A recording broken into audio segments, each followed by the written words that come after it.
किंतु अजपा नामे करन निशा ये मिछमाया संसार रे यदि ईश्वर प्राप्त भगवत प्राप्त करी ये जोनि जन्म मुक्ति पाइबा चाहूछ ना अजपा नाम को निशा करूथा दिन चर्या रे नहीं अजपा नाम कौन 18 खंड पुराण भितर शिव पुराण हेउची अन्यतम तादर अजपा जप काहा को कह जाईची गायत्री अजपा जप गायत्री कह जाईची जीव प्रत्येक दिन 24 घंटा भितर अजपा जप गायत्री के केते थर जप करूची 21,600 थर केमिति जप करूची ना 11 11 मिसी 24 11 11 मिसी 24 लटाइले हे 84 लटाइले हे 84 11 11 मिसी 24 आखि बुले जाने छुआ कोड़ी पाऊ ए छुआ 11 11 मिसी केते 22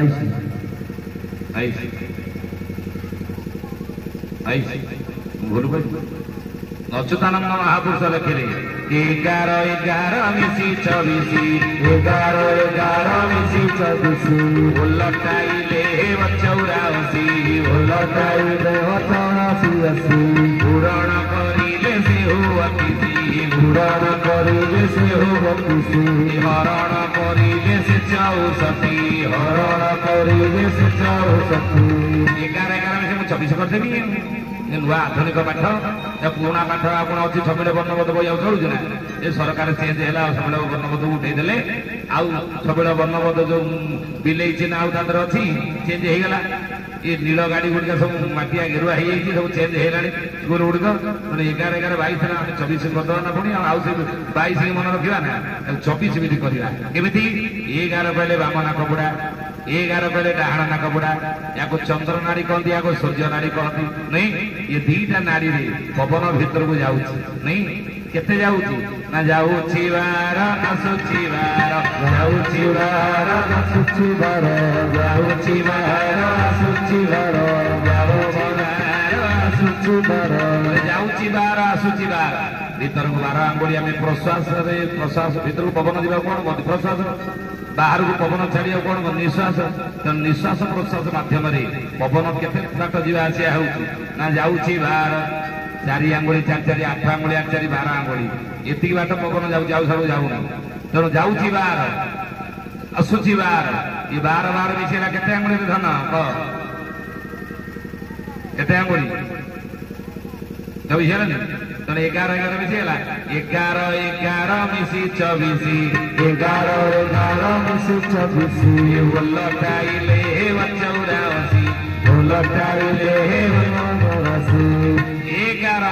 11 मिसी 24 होती भीतर को 12 आंगुली पवन जाऊँगी बाहर को 12 आंगुली पवन बाहर जानी गायत्री महाविज्ञान गुरुदेव लिखिं जे गोटे कईछ केते वर्ष बंचे गोटे ठेकुआ बंचे मोटे 8 वर्ष गोटे कुकुर बंचे 10 वर्ष गोटे मांकड़ बंचे 11 वर्ष गोटे घोड़ा बंचे 35 वर्ष कहीं ना ठेकुआटा गोटे मिनिट भितर पवन नवा आने निश्वास माध्यम केते थर करे 38 थर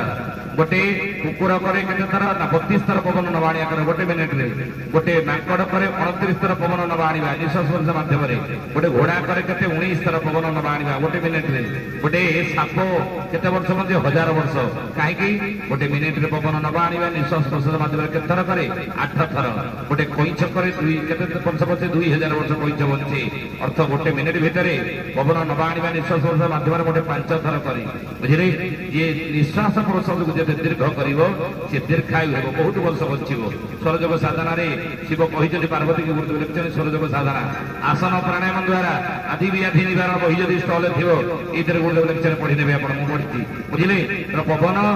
गोटे मिनिट भितर 13 थर जब आसवा हम जदि 12 12 मिसी जाए 13 थर बाहर को 12 आंगुली जीव भीतर को 12 आंगुली जार जाऊे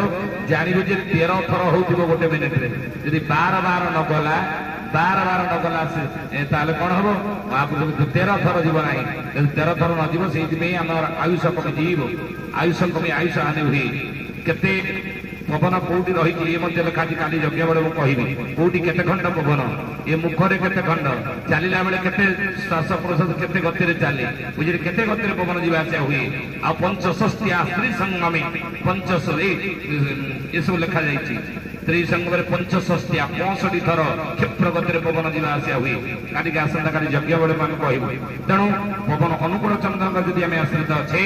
से अनुकूल चंद्र कहते अजपा गायत्री जप चालू तुम गायत्री कर जदि तुम अनुकूल चंद्र दीक्षा नहीं आम निगमानंद दीक्षा नहीं गायत्री करी आम अलग दीक्षा नहीं गायत्री छाड़ी ना षड़भेद परे रही शून्य ब्रह्म कहले शुणारे पोए छाती दम्भ करी रही था सरे आउ अल्प दिन जाए छणा तेणु 6टा वेद पर अच्छा आदिशक्ति ये भगवती आपको जब दर्शन करने चाहूचे षड़चक्र भेद गायत्री रूप को छवि साधना आसंता काली आम यज्ञ बेला कहू तेणु गायत्री